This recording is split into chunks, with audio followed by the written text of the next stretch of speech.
Yun! Kainan na naman! Lubusin natin ang araw na ito dahil tayo ay makikikain sa ating mga kaibigan!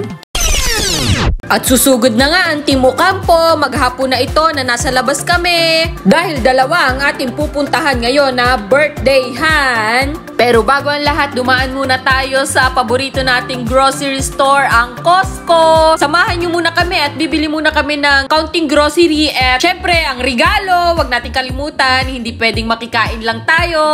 Ang dami ng kulang sa bahay kaya siningit na namin na makapag-grocery muna bago kami maglamierda. At dahil nga hindi na kami rice, ulam, tinapay, prutas at gatas lang ang binili namin dito. At ito na nga, after 30 minutes, nakatapos na rin kaming mamili. Idadaan muna pala namin ito sa bahay dahil maghapon nga kaming nasa labasan, baka masira yung mga gatas at saka yung mga karne. At nandito na nga tayo ngayon sa unang destinasyon natin ng birthdayhan. Naglalakad pa lang kami na amoy na namin na parang piyestahan sa Batangas. Kababayan at kaibigan nga pala natin ng may paokasyon. First birthday ng anak niya na si Carlson. Syempre, di na tayo magpapaligoy-ligoy pa. Sa pagkain na kagad ang diretsyo natin. Miss na miss ko mga ganitong pagkain. Pakiramdam ko nasa Pilipinas ako. Ayan, may mga pinulahang karne. Akala mo, piyestahan talaga. Bibingka, buko salad at leche plan. O diba, pang Pilipinas talaga. At simulan na natin ang ating pagkain para tayo ay makarami. At yan, 2 chicken pa, pero kay Ryle yung isa. Nagda-diet daw kami, pero pagdating dito, 1 tambak yung kanin namin.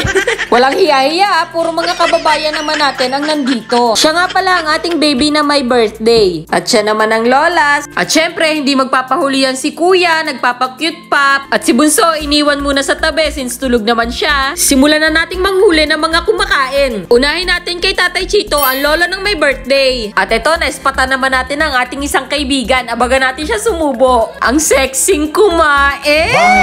Wow. Iba talagang mag-okasyon ng taga Batangas, napakaraming handa, napakaraming bisita, kaya mag-e-enjoy ka talaga. O diba? Nakakatakam talaga.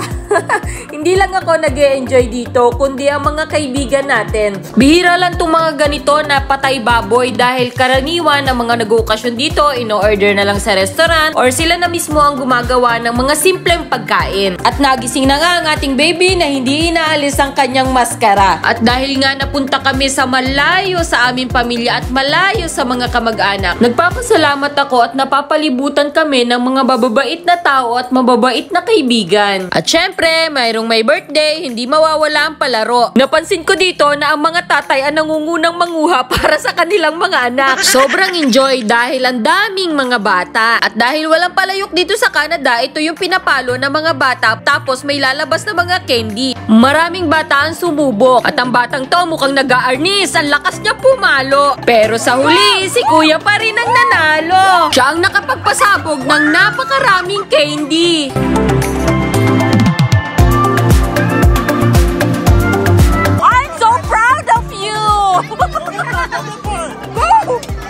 O diba, kung may proud mommy, meron din proud daddy. O dance muna, dance muna, dance. Dance! Yes! Guess the number, 1 to 50. 18. At ito naman ang laro na mag-guess ka ng number at merong naka-indicate na prizes. Napanalunan ni Kuya, Scholar Pencil! At natapos na rin ang kasiyahan, it's time to say goodbye na. Lilipat na tayo sa kabilang birthdayhan. Dito sa Canada, pag may okasyon, hindi rin mawawala ang inuman. Guys, ang aming next destination is kainan ulit. Birthdayan ulit. Birthdayan ulit. Yan, kakakain lang natin sa first birthday ni Carlson and now pupunta naman tayo sa isang birthdayhan ulit ng anak ng ating kaibigan. Samahan niyo ulit kami. Kota! Kailangan natin kumota.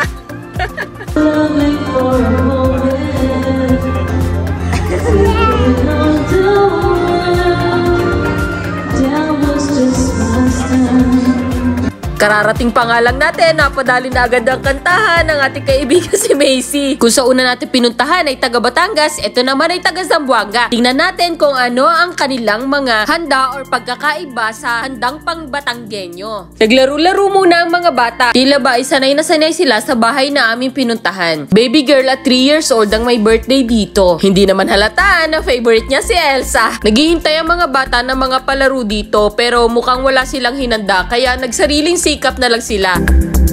Birthday to you. Ang sasaya ng mga bata, lalo na ang aking mga bibong-bibong anak. Simple lang tong birthday occasion ni Megan. Immediate family lang at saka mga kaibigan ng daddy niya ang nandito. So cute naman ang baby Elsa na yan. At ito na, kainan na ulit!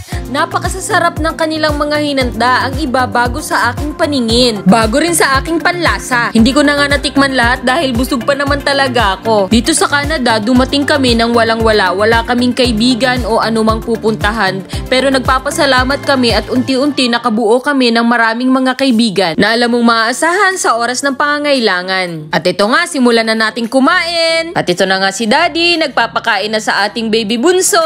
At sadya namang pag-usapang pagkain ang sasaya namin. Madalas talaga kaming magkaroon ng salo-salo lalo na kapag weekend. Dahil ito lang naman ang araw ng ating pahinga pagkatapos ng isang linggong trabaho. Busog na busog talaga kami sa araw na ito. Sulit na sulit ang ating buong maghapon. Nagpapasalamat kami sa mga nag-invite sa amin. Shoutout sa inyo!